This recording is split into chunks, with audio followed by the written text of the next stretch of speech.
All right, I'm Dr. B. Welcome back to Dr. B Teaches in the 7th Generation podcast. And today is a very special day because I have a friend of mine and a guest on the show. I'm really excited to introduce Marisol.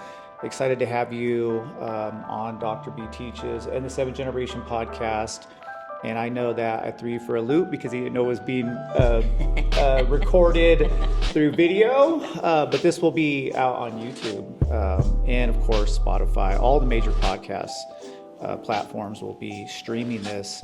You have an incredible body of work as a poet, college professor, activist. Just really impressed by all the things that you've done. And for those who might not be familiar with you, can you share a little bit about yourself and your journey as a poet and into the world of social justice?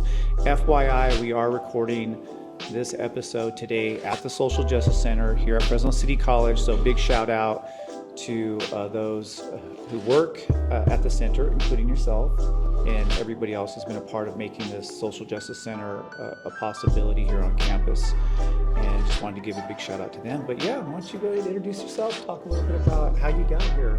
Awesome. Thanks for inviting me. Absolutely. Yay, I'm so excited. I definitely listened to the podcast, and now I'll be watching, but tried to make sure, my hair is all you in look the right good. place. You look great. You look great. And what an amazing place to start the conversation, to have this conversation. And I'm new as a coordinator or co-coordinator to the Social Justice Center, but I know that Social Justice Center is a long time running, and Definitely.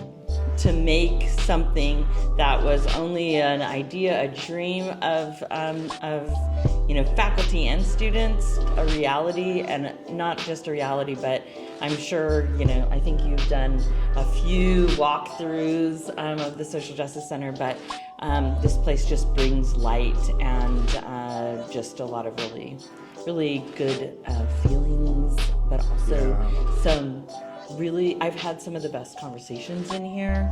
And last semester when I was volunteering, and thank you to all the volunteers too of the Social Justice Center, but when I was volunteering, I noticed, oh my gosh, I just had an incredible conversation with you. I had incredible conversations with students. Just a really great place. It's a beautiful place to connect, and you're absolutely right.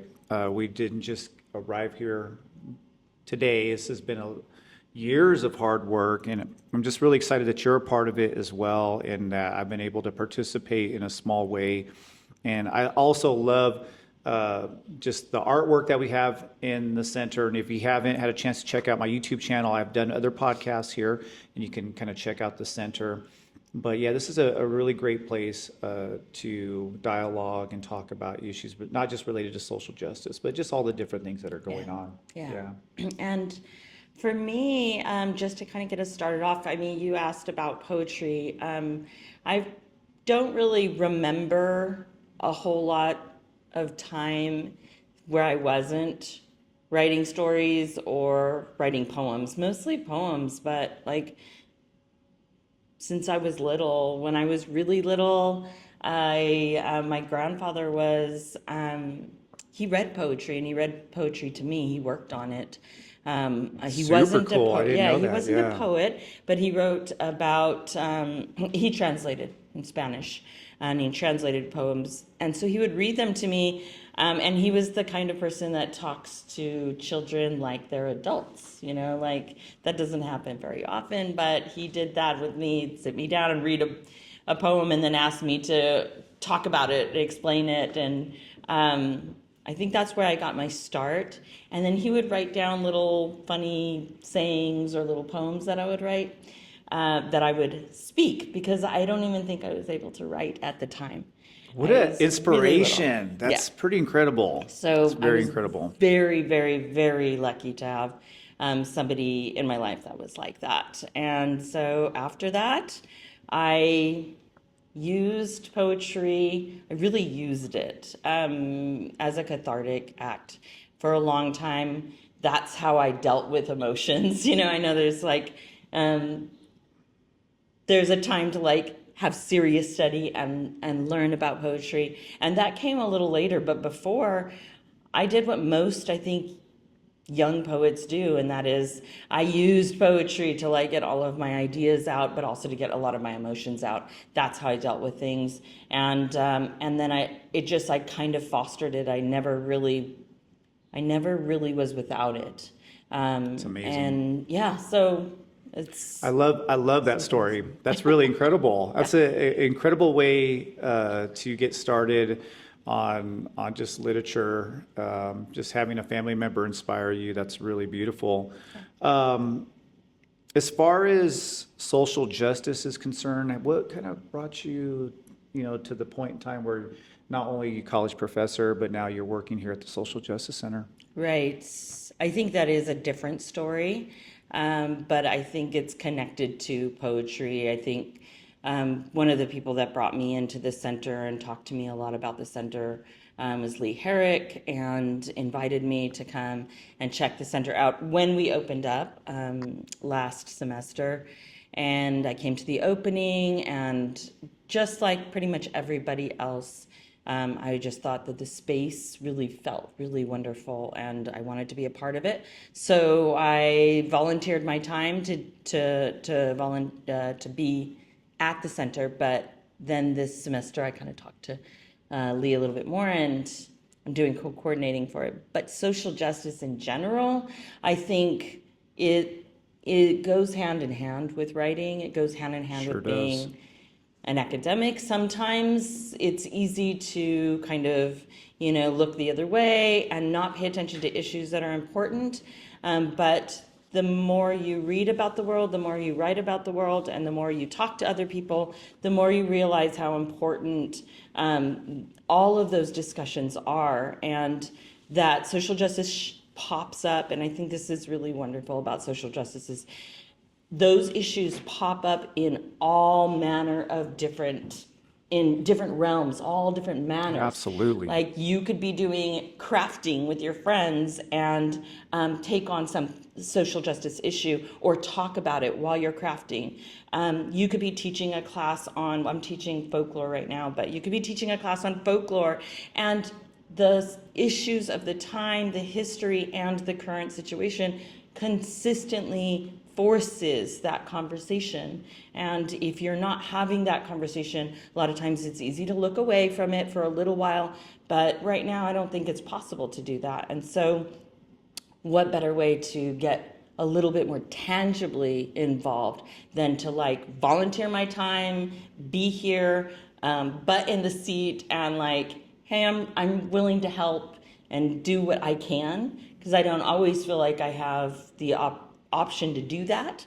Sometimes we don't, feel like we can do it, but there are always little ways that you can bring those issues into your life. And as a woman of color, I think that goes without saying. Maybe it doesn't.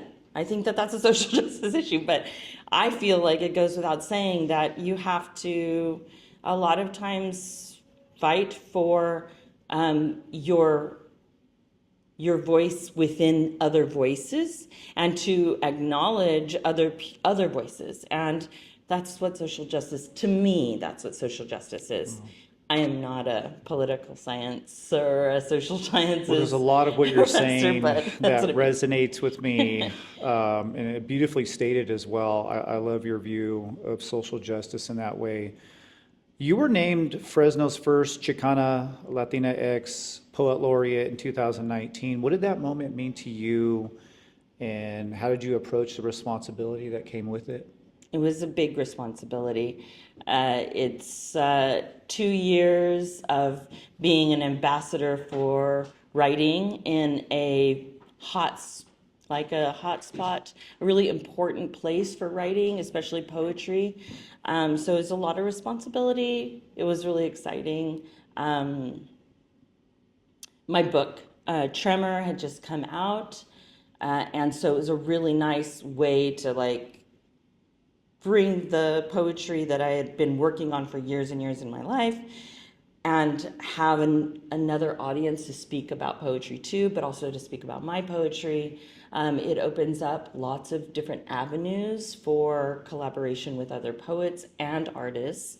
And I took advantage of that. That But had to have been that an day, incredible yeah, experience, yeah, it working with so was, many different it people. was And amazing.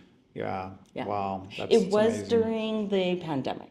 It was Oh, during okay. COVID. So I started in 2019. So I had some time where I was really devoting a lot of my time to going to schools and reading poetry and talking about poetry to But the students. following year, COVID hit, And then COVID hit, 2020. yeah. And then COVID hit, and everybody went inside, and we were experiencing the fires as well at that time. I And that was remember. one of the projects that I collaborated with another artist, with an artist, a visual artist, with, and other poets. So in our kind of seclusion and isolation, people would send me their poems, and then I got to, send them to the visual artists who put artwork with them, and all of that, all of the proceeds, and all of that went to the fires that were happening, Oh, the wow. creek fires, etc. And so that was a really amazing project. That's kind of what you do when you're poet laureate. You take on a project, you act as kind of an ambassador for poetry and literature, and you go to a lot of events for lots of different things that are happening. So that Now, aspect's are see, cool. like I said, it's a huge honor, but I'm not surprised that you would be the one to get that type of responsibility, because your poetry is absolutely amazing, and your ability to convey your poetry in a public setting is equally off the charts amazing, because I've had the opportunity to see you in action. It's pretty incredible. And that brings us to just another question I have about your poem about the naming of Fresno, which became the city's official poem. That's correct, right? Yes, Yeah, yeah. like amazing, Yes. huge honor there. How do you see the power of language and poetry in the shaping of our sense of identity in place? Yep, naming and the power of naming is something that I bring up with my students in the beginning of the semester. I think there's a natural kind of nervousness about that first day when you're coming to, especially for new students or coming to college for the first time, that weird moment where you're speaking out their names and they're saying, "I'm present, I'm here," and there's just some nervousness. I mean, I've been doing this for a while, so there's not as much nervousness about getting names right or wrong, pronouncing them correctly, but there's always a little bit of that. And so I talked to my students about Yeah. that, and I asked them, well, I asked them, what do you think the power of a name is? What is that act of naming? And it seems like a little thing. It's like something when we're little, and if we have the ability to write something out and we learn how to write our name, it's the most powerful moment, but it's also something that we take for granted. I mean, a little kid writing on the walls, which is usually what ends up happening. Little kids writing on walls are expressing themselves and their individuality for the first time in written form. Sorry, I keep hitting the microphone. Oh, you're In good. written form. I bring that up with my students, and I ask them, like, what is naming to you? And they're like, well, I haven't really thought about it before, but, or they have thought about it, because that's the first place where you can get a student. Everything starts with the name, and you can get off on a really weird footing if you mispronounce their name or anything like that. So I bring that up, and it's a really interesting idea. And then I thought about, well, what about the name of a city? So the poets laureate are supposed to write a poem for when they start. Like usually it's a poem about Fresno or with regard to something that they are interested in. I wrote about the naming of Fresno because I had that question. Why? Where does this name come from? there's always talk about, some people will say, oh, it does, it comes from these trees, and which is like kind of like type of ash tree. And then I started looking at the names, and I realized there's not just one ash tree. There are many different names for the ash. And so I wrote a poem about that, and exploring maybe kind of the natural environment, maybe even the native environment. And it's not so much about that, but it's definitely in there, the poem. Love it. Can you recite the poem for us? Yes. We would love to Happy to. hear it. Absolutely. All right. The origin of certain place names. For Fresno, and named after the abundant ash trees lining the San Joaquin River. I say Fresno, and the city blows out of my mouth as an exhale. I say Fresno, and ask for her help in writing this poem. And she answers me. When I give her time to speak, her voice is chain link fence, bouncing, cry of engine and helicopter, wind in the field of wheat, 3 ash trees growing in a half circle on the edge of the bank of the San Joaquin River, like 3 sisters born in the valley. First sister, foothill ash. Caroline paints the blackbirds that point to the sky. Caroline paints landscapes stolen from her dreams in the night. She says, the highway that takes me out of the desert has become like a wide-winged bird, and I am scared of being anything but what I am.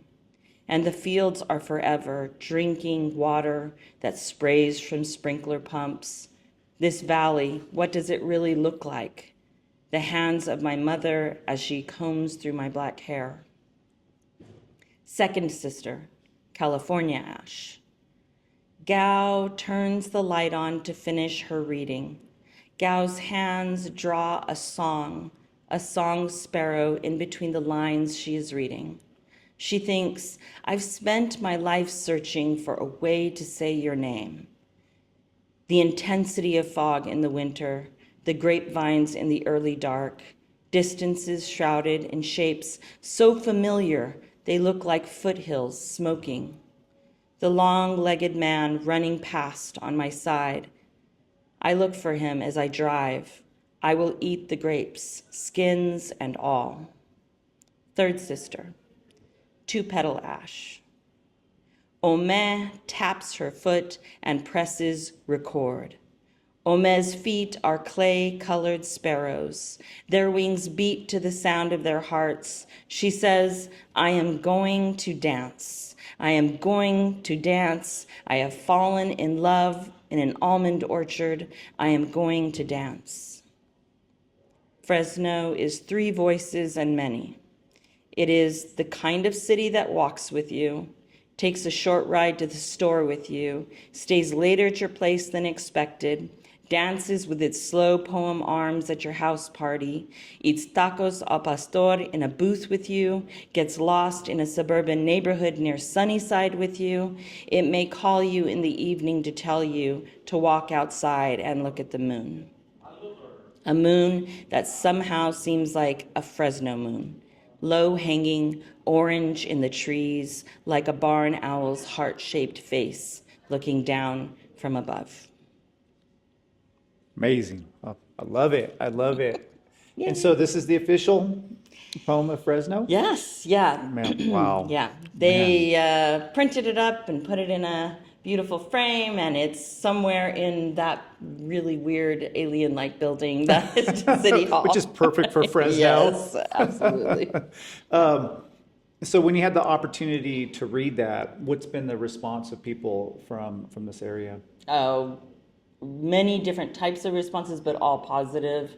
I think the ending of that poem is about, I feel like, is what Fresno is. It's like, Agreed. You're in a booth eating your tacos with your friends, you're at a house party. It is what we feel like, I think, at the heart of Fresno is. And a lot of people are they really like that part. And then, you know, of course, the three women, I think the artist, the writer, and the dreamer or the thinker, you know, It's Fresno. you know, they see it. Straight Fresno. Yeah, no, absolutely. Yeah, you know, I talk a lot about Fresno in my podcast when I can, just because whenever I go anywhere, I tell people I'm from Fresno, or I teach at Fresno City College. Sometimes you'll get a little bit of a chuckle, or people will be like, yeah, I've heard of Fresno, but not too many good things about Fresno. And it's an amazing community here, amazing people. And I feel like there's just so much talent in this area. And so it's really beautiful whenever I see our students here just take classes and then blossom into these amazing human beings. And I think that there's something to be said about saying there is positivity here, but we do get a bad rap. And I think that there are real reasons and real problems and issues that, you know, I don't want to romanticize it, but I do think that it's important to celebrate where you are. And that's definitely part of that poem. Absolutely, 100%. Yeah. And especially if you're able to make it here in this area, because this is a tough place to make it. And I always tell people that my students, always remind them, I say, you guys are tough. You guys are from Fresno. And, you know, you can go far with that alone. Which is, I think, this is a really good segue into the next segment. I really want to get into this idea of courage and creativity and vulnerability, you know, the courage to create. And you know, so much of creativity requires courage, you know, putting your words and your ideas into the world, you know, risking judgment, sharing your personal truths, which has always been a struggle for me throughout my whole life, even to this day. What's been your experience with that, and how do you push through any type of self-doubt that you might have? Yeah. So, I think, it's just hard. I think it's hard to share. I think your emotions sometimes are not super hard to share with people, but to back it up with, you know, things that you believe or you think, and definitely like political views and poetry. I mean, they go hand in hand, but it's really scary to be out there and to feel like I am by myself. When you write something down, when you write a poem or you write a story or you write an essay and it's going out into the world and your name's behind it, not 50 other names, you know, it is very vulnerable and it's terrifying. And there's also always the very real threat of,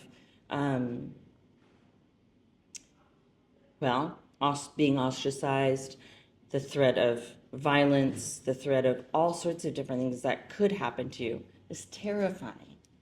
And that's a part of, you know, it comes with it. And so you just are constantly dealing with that.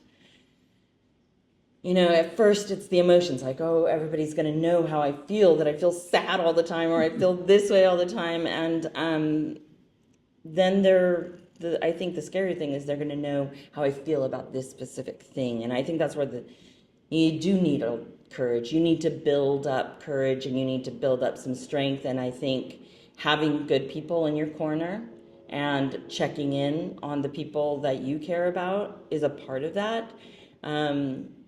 And I don't know, it's just hard. Yeah. I feel quite a few times in my life I've published something and I've nervousness about it. And I have a newer poem, not brand new, but a poem about where I was kind of trying to retrace some of my family's history. And I found out that through my 3 great aunts, like 2 great aunts and my great grandmother they went to an Indian boarding school. And the more I started to learn about that, it was a surprise to me. I had no idea. And Grand Junction, Colorado and all of that. the more I wanted to write about it, but I felt very nervous about it because, well, for a lot of different reasons. Yeah. But I think underneath it all, I had to kind of find the courage to say, this is not just their story, it's also my story, and I'm going to come to it not in an exploitative way, like exploiting like a difficult story for emotion. Right. That happens a lot in writing, and that's scary. But how did I Absolutely. do that? I just kept with the story and I tried to make sure that the story that was being told to me from my aunts and my grandma and my mom and all of my family members, that I was doing justice to their story too, and that it wasn't just about what I wanted it to be. I know that sounds kind of abstract because I didn't read the poem, but for me, that was one of those moments where you kind of have to have a little bit of courage, and you have to be like, well, if something happens from this, if I get bad feedback, or if I get somebody that gets really angry about this politically, then who do I have in my corner that I can go to? What can I do to Yeah, deal with it? I feel like when we're talking about anything art related, poetry, creative writing, you have to have good people in your corner to support you, because there is a lot of vulnerability in that. I'm a sociologist. We just report the facts, and we can kind of be like, well, I'm coming from this objective point of view, Yeah. but there's something very personal about what you do, and something that is coming from within, and it's like a piece of you, right? And it's the same a little bit with sociology, but not nearly what y'all do with creative writing and poetry. It's not the same. So there has to, I could imagine it has to be a little nerve-wracking at times when you're giving a piece of yourself and not knowing how it might be taken. I mean, that kind of leads into this idea of vulnerability of poetry. It is super personal, and it does reveal, and you'd mentioned this earlier, a lot about your hidden emotions and struggles. Have you ever been afraid to write something besides this particular poem? No, Has there been something where you've been like, I don't know if I should stay away from this? And how do you navigate that? How do you navigate the self-doubt? I write it and then I make a decision probably later on if I'm going to publish it. I think that's, where the world takes it and, does something with it is completely out of your hands once it's out of your hands. And I try to just get it out and write it down. And then I read a lot of my poems out loud, and I perform them. Not just read them out loud to myself, but I'll read new poems, brand new pieces at poetry readings. I know a lot of people probably don't do that. They like to read things that they've sculpted and worked on for a long time. But I feel like that's one of the places where I find I get a little bit more of my courage is I'm going to read it out in front of a bunch of strangers, and Super cool. I love it could just be a really bad poem, and then you get those vibes too. It's like, oh, well, you tried. But also, it's your emotion on the page, and you're reading it, and you're communicating it outwardly to strangers. That reinforces you a lot. And you go, okay, so, and then you hear from those people right afterward. Usually it's positive, but you get the gamut of all sorts of different things, comments. So I think that's one thing that helps. I don't know if that answered that question, but No, I like that. Yeah, I mean, but I read it out loud. Yeah, that's pretty cool. I mean, your ability to write, obviously amazing, but like I said earlier, I mean, your ability to read poetry and to be creative, not just on paper, but in front of a group is equally incredible. Like I said, I've seen you in action, so I was like, the first time I saw you read, I was like, whoa. I'm like, Marisol's a badass. So anyway, you've written about history, identity, justice, and I'm just curious, like, how do you use poetry as a tool to, say, process difficult moments? I know a lot of my students, they talk to me about just how things are nowadays and the struggles that they're dealing with. And we are living in different times right now, and it's interesting, and it's hard for some people. And so I don't know if you have any thoughts on that you want to share. How do I process it? I think you can go a couple of different ways. I mean, you can definitely talk about crafting and how that, like, crafting a poem and making it into something from the emotions and the ideas that you have helps me to process. So how am I going to work this into a form or something that gives it a different, kind of like a different facet? That definitely helps me, because then I'm working on that one piece over and over again, and I'm asking myself difficult questions about the piece. Does this suck? Does this line not make any sense? A lot of my lines don't make a lot of sense because it's like a sound I heard or something. But when I'm working a poem, I have to ask that question. It's like, is this actually working? Is this making any sense? Is it making more sense just to me than other people?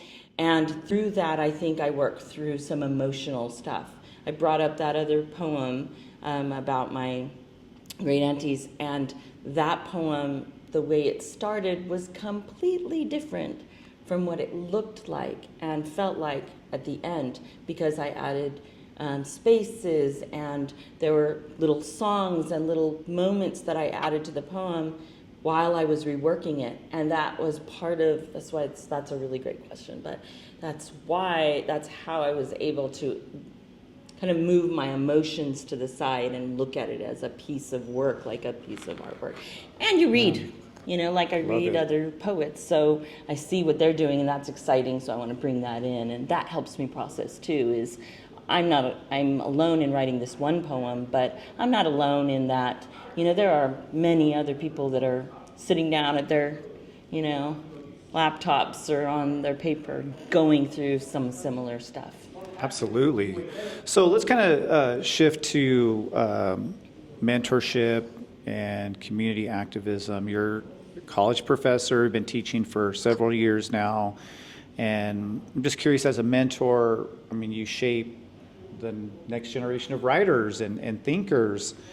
How do you encourage your students, especially those who may not see themselves as writers, or maybe not even interested in writing? And that's kind of our job, right? Is to encourage them to step out of their comfort zones and maybe to find themselves in a way that they didn't even know was there.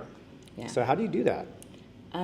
Okay, so that just reminded me, just recently I went to an event with Juan Felipe Herrera and Tim Z. Hernandez, two amazing writers. Juan Felipe, the United States Poet Laureate twice, and but they brought up this thing that every time you talk to Juan Felipe, he'll tell you, like, oh, you're a poet, and I think that and he did that with me. And then there was a moment in the audience where Tim just said, how many of you he said this to? And like so many people raised their hands out of hundreds of people.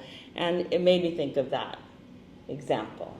Mentorship is sometimes showing somebody that they're already doing it, but telling them they're doing it is pretty powerful, because most of the time they don't know that they are.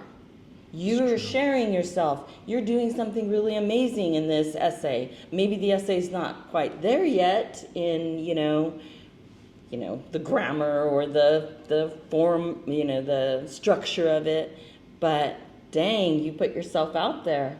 You're a writer. That's the writing process. And that, I think, when I'm working with brand new students very new to writing, that makes an impression on them. But it also makes an impression on somebody who's been doing it for a very long time that you happen to be mentoring as well. Absolutely, yes. I want to hear, I'm part of this. I'm a person that's doing this, and what an incredible feeling for a mentor to see you and say, I see what you're doing. Yeah. Rather than saying, this is crap, which I think a lot of us have had teachers where they were not great, and they didn't do that, and they really pushed them in a different way. But that's my way. I think it's important to feel like you're part of something. Absolutely, and we have such an incredible responsibility in what we do here, teaching, especially at a community college like ours, where our demographics are people who come from, in some cases, some rough backgrounds, not necessarily so, but certainly we have people who don't always have college education in their background.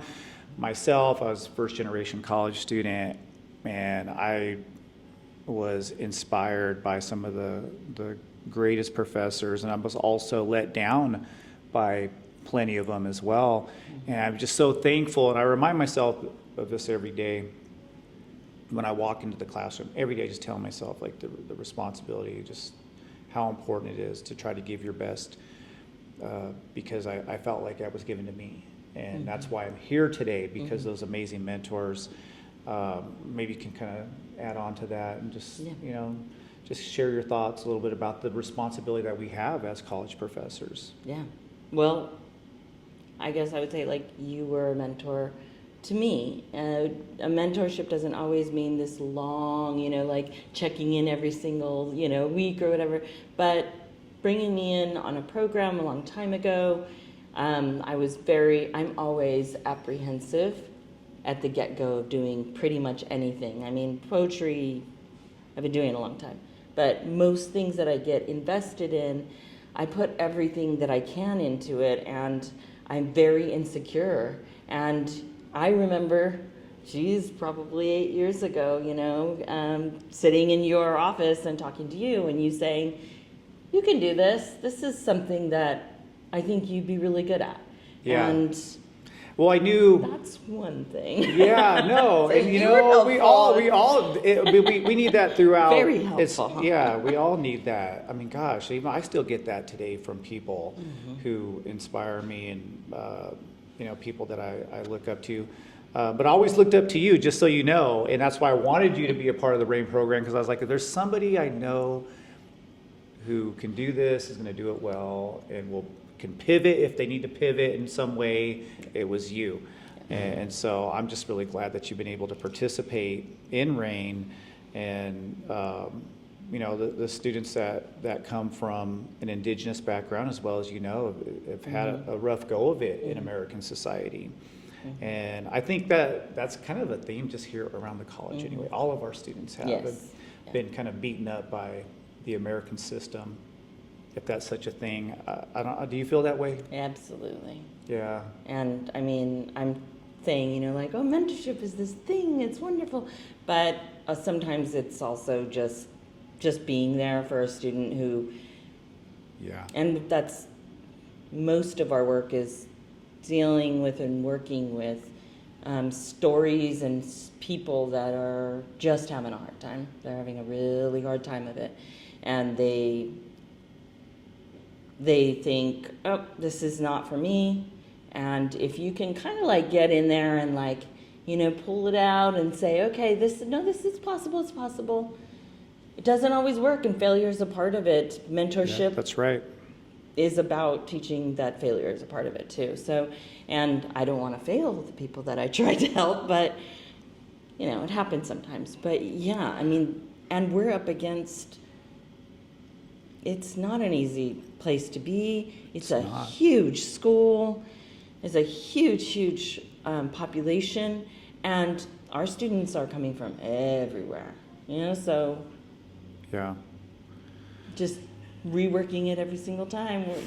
That what do you need? What can I help you with?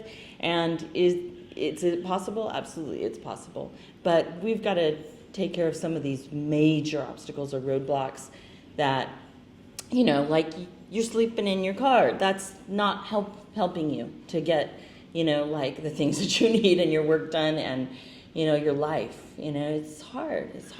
How do we do that? Yeah, it's so incredibly difficult for me at times when I come here and I know I see these students and I just see how incredible they are, and yet they have these obstacles that are just almost just too much for anybody, and things that they tell me that they're having to deal with, things that are completely outside of their control. And it's not like people are wrecking their lives like some people do, and people do that for a number of reasons.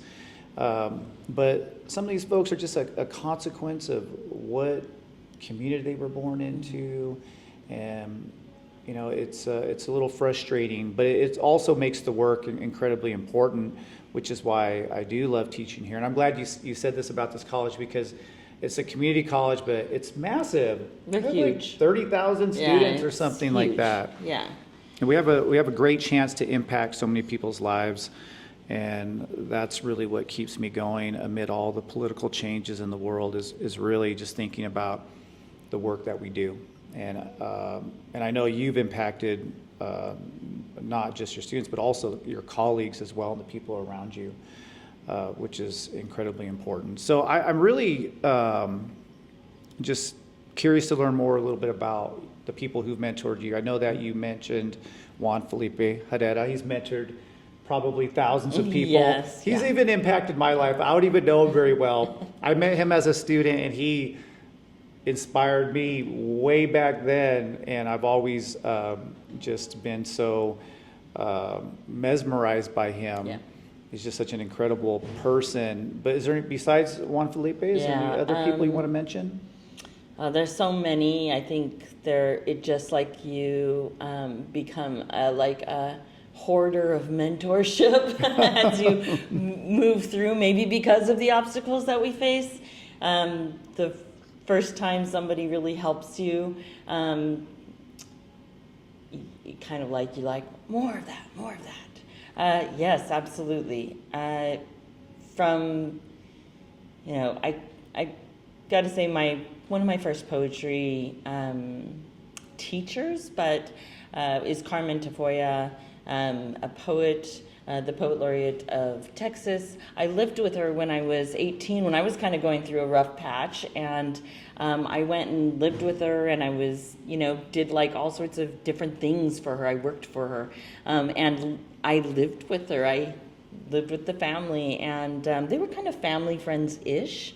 But I moved to Texas and did that for like just a while I was trying to figure things out. And she would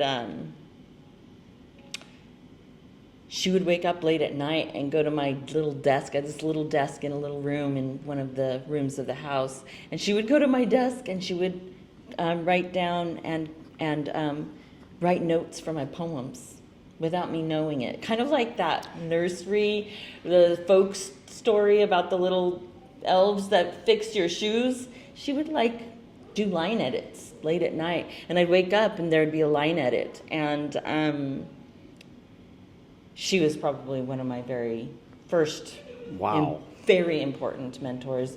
And she took me in. I mean, my folks were fine, they were great, but I was kind of a wild kid. And at 18, I was like, I want to be out and I want to do this, and here's my chance to just move somewhere else. She was a big mentor and introduced me to lots of people, Sandra Cisneros, many different people in Texas, in San Antonio at the time. And that was probably one of my biggest mentorships that I've ever, Super cool. Yeah. Super cool. Yeah. So let's kind of get back to this concept of courage. I want to talk a little bit more about this. And can you share maybe a time that you just didn't always feel very strong or brave? And I feel like a lot of our students feel that way here. So I've had a lot of students talk to me about this, where they just feel like, man, I just don't know if I can do any of this. Did you ever have any kind of self-doubt? And then I just want you to talk about that, maybe just how you push through that. And I think the listeners would really want to hear your thoughts on that. Yeah, so I was a student here at FCC once upon a time, a long time ago. And I think I was pretty young. I was right out of high school. And so I was really, though I had some background in, like my father went to college, and I had some background information for that. But it was a very different time, and I suffer from depression, and this was before I was even diagnosed with depression. But I went through a really, really rough patch. I was a student here. I remember taking a class, and it was finals week.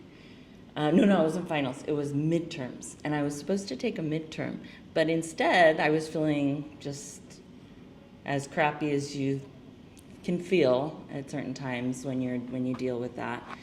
And I was just kind of walking around aimlessly when I was supposed to be taking a test, and my professor came outside and saw me, and after the test asked me to come back and meet with him. I thought I was in trouble. I always thought I was in trouble at that time. But I did. I went to his office, and I didn't know him. And it was a big class. It was in probably the forum hall. Maybe it was, yeah. And he kind of talked me through it a little bit. And I remember crying and being like, I don't know, I'm just walking around aimlessly. I don't know what I want to do. I don't think I can do anything. There's no light at the end of the tunnel. There's lots of light at the end of the tunnel, but he was just like, sat me down. He's like, okay, this is how you're going to get through it, one step at a time. And he kind of walked me through a little bit of like, how do I deal with my emotions? How do I, like if I need to see somebody, there are people here. There weren't really many people. There was academic counselors at the time, yeah, and not as many psychological services.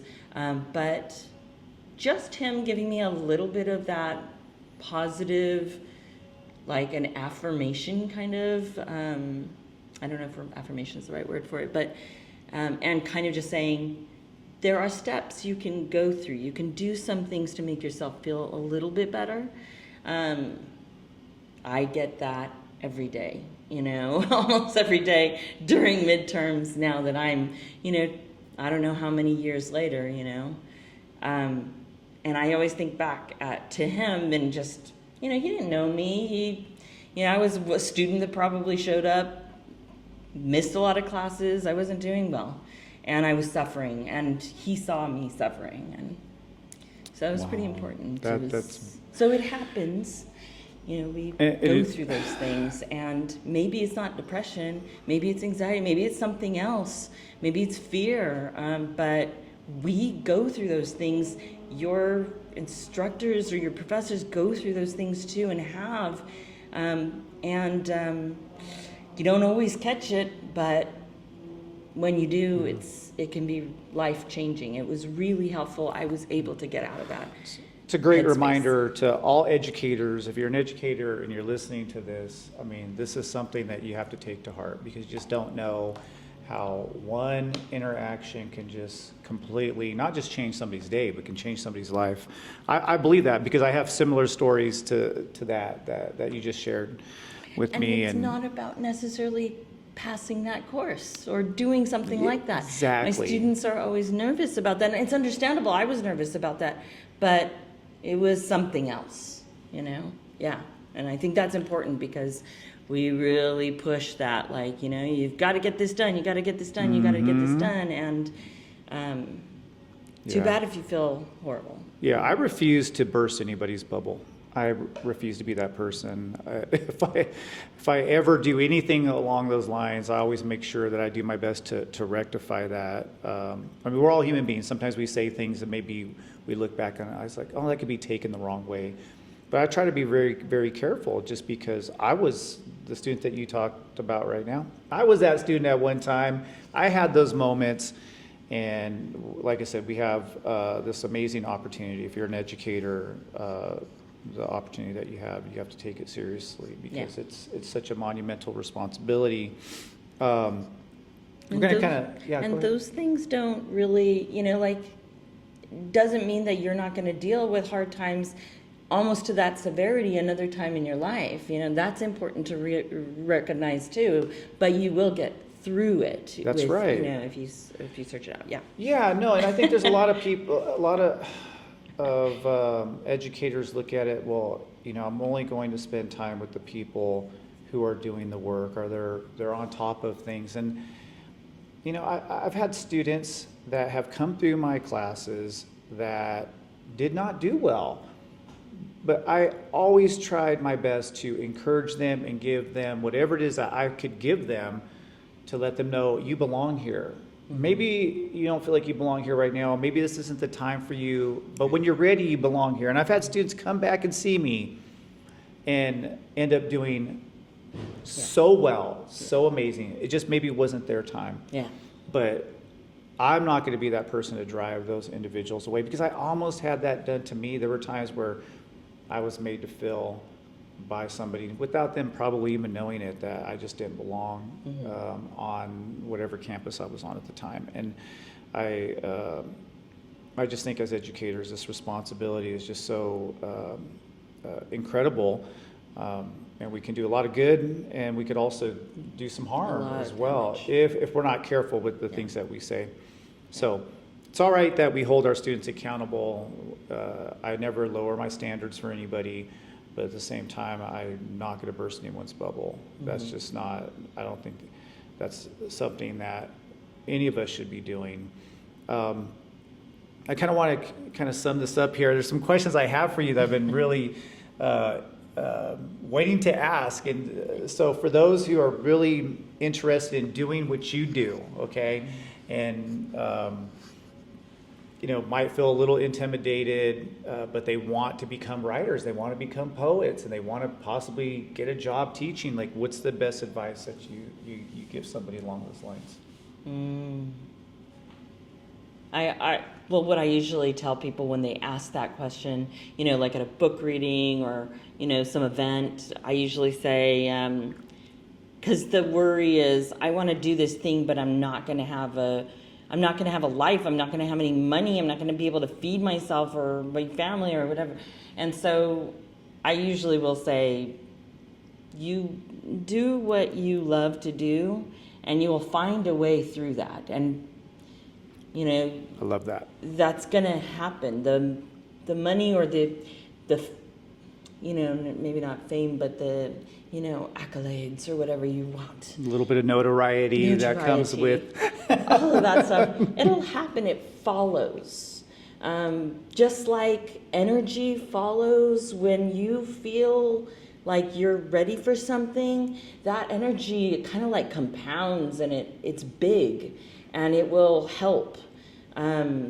It doesn't always happen, and it's not easy, but it does if you work towards it, and find the resources that you need. Follow it. That's what I say first, and then it is hard. It's hard, but you got to put yourself out there. If that means, and there's a lot of people that are nervous to put themselves out there, in person, charisma or anything like that, or talking to people.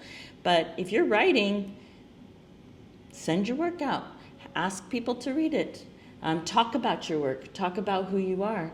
And don't be scared to be a little braggadocious. I mean, that's a part of it, that's self-love. Writing for yourself and writing is self-love.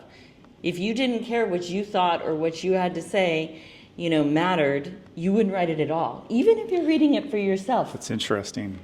I think it's a powerful, in my opinion, I feel like it's a powerful act of self-love, especially when you're sharing it with others. It's saying, this matters enough for me to share it. And we don't always feel that way, but I'm giving you guys permission to feel that way. I think that's the second thing, is just do it because you love it, and foster it and foster yourself, and remember that is communication. That is about self-love. I'm doing something to make myself feel better, and writing is that thing. So I'm going to share it with so-and-so, and if somebody gives you an opportunity, you better take that opportunity. If you can physically be there for a reading or put that piece out there, you got to fill those seats and get your butt in there and do it. If somebody asks you, if a mentor says, hey, this thing's coming up in 1 week, and this would be a great place for you to read your poem, go. You should be there. You should be there if you can. I know physically sometimes it's not possible, but so many times I regret, I was too scared, I was too nervous, I didn't feel like I was good enough to talk in front of all these fancy people or whatever, so I didn't do it. I was scared of the workload or whatever. That stuff bites you way more in the end. And so those are my suggestions. Oh God, I love it. Yeah. Well, like I said, if you are in the area and you want to take a class on writing or poetry, why don't you talk about your classes that you teach here? Yeah, I'm teaching folklore this semester. I'm going to teach it next semester. And that's really fun right now. It's just a really fun class. We're doing all sorts of crazy stuff, talking about cryptids and monsters and Little Red Riding Hood. And I sometimes teach poetry. For a while, when I was Poet Laureate, I taught more poetry classes, but no matter what, take poetry classes here. We have California's Poet Laureate, we have Fresno Poet Laureates, we have published authors, so many amazing creative writing classes. We have some awesome people here, don't we? Yeah. Gosh, yeah, I think about it. Represents We have some people that do represent this city very well known folks who travel and take the word of Fresno all over. So pretty amazing. What projects are you currently working on? How can people find your work?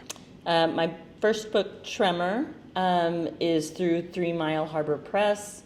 You can probably get it on Amazon, but you can also get it through the press. I have a wimpy little website. I used to be big and beautiful, and now it's kind of wimpy. You can also get, ask to follow me or start following me. I'm on Instagram, Marisol Teresa, or Marisol Teresa.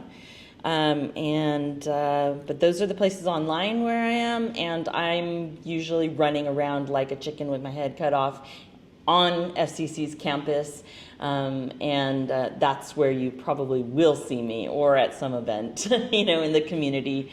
I am a big supporter of all the arts, so, I'm running around Fresno. But those are the ways you can get a hold of me. I also teach here, like you said, so you can always send me an email through my website email. I can probably give that to you, or you can put it up. Yeah, I can put it in the show notes. Yeah. If you're good with that, yeah. I think so. All right. Yeah. So, any final thoughts on the theme of courage and what that means to you today?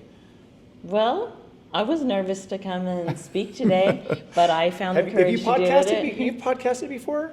I've been on some video infomercials. I was going to say infomercials. This is my book. I've been on some interviews that were videoed, but I think this is my first podcast. Your first podcast. Man, this is great. Yeah. I had so much fun doing this. I did too. Yeah, it's so a lot of fun. I know we're kind of getting short on time, but I do want to promote your book again. Okay, the book is called Tremor. Yeah. We talked about where people can follow you. Any upcoming events that you're going to be doing? I'll be reading in person. So on April 5th, I'll be reading in Oakhurst at a winery. Geez, I just forgot the name of the winery, but I'll put that information. Give you that information. Yeah, absolutely. At a winery, so I'll be reading, and my project is my second book. So I've got a lot of poems that need to be edited and reviewed. And so I'll be, getting up the courage to work on all of that stuff. So that's definitely thematic for courage, because that's a big leap. But yeah, so super second book. Excited for that. And if you'd be willing to come back on after your book is out to continue the conversation, I would love to do that. And I do want to just mention one more thing. There was an event that we had done, I don't know how many years it's been, the MMIW event. It's always stuck with me. Yeah. And I think that's like one of the things that I've done here on campus that I'll never forget that night. And just want to I thank won't you either. for all the work that you did in helping us make that event very special and heartfelt. You know, that the missing and murdered Indigenous women's issue is still an issue today. We were just talking about that before we started the podcast. And I felt like we just made a big impact in educating people. And then what you brought to that event, the creativity part of it, and then involving the students in that was just amazing. And so many people who saw that and the people who participated were just, it left a lasting impression. So I just wanted you to know that. I know I've said that to you maybe before, but if you don't recall, I just want you to know that I still think about that event to this day. I do too. And that poem 1000, based off of all of the names that we read out, was published in a magazine, a journal called SPF Lit in Arizona. Anyways, I had the students read portions of that and stand up and be present for those who were not present physically there. And yeah, it made an impression. Those students, Kiza, a number of those students that I had in that class, I still am in contact with. They bring that up all the time. It was a really beautiful, small part, but a beautiful panel overall, and such an important issue. Gosh, yes. Well, again, thank you so much for everything you do for the community, for the campus here. Again, we're at the Social Justice Center, Fresno City College, and any final words? Anything you want to leave people with? Words of wisdom? A poem, maybe? I would just say thank you, and I'm really glad we sat down and got a chance to have a conversation. I'm just really happy about it. It's been a long time coming. But It's been a long time coming, 100%. Been wanting to talk to you for a while now, and I think that a lot of people are going to enjoy this conversation. Yeah. So I certainly did. All right, y'all, this is Dr. B, 7 Generation Podcast. Dr. B teaches, Marisol Baca. Check out her book, Tremor. She's got another one on the way. And till next time, later.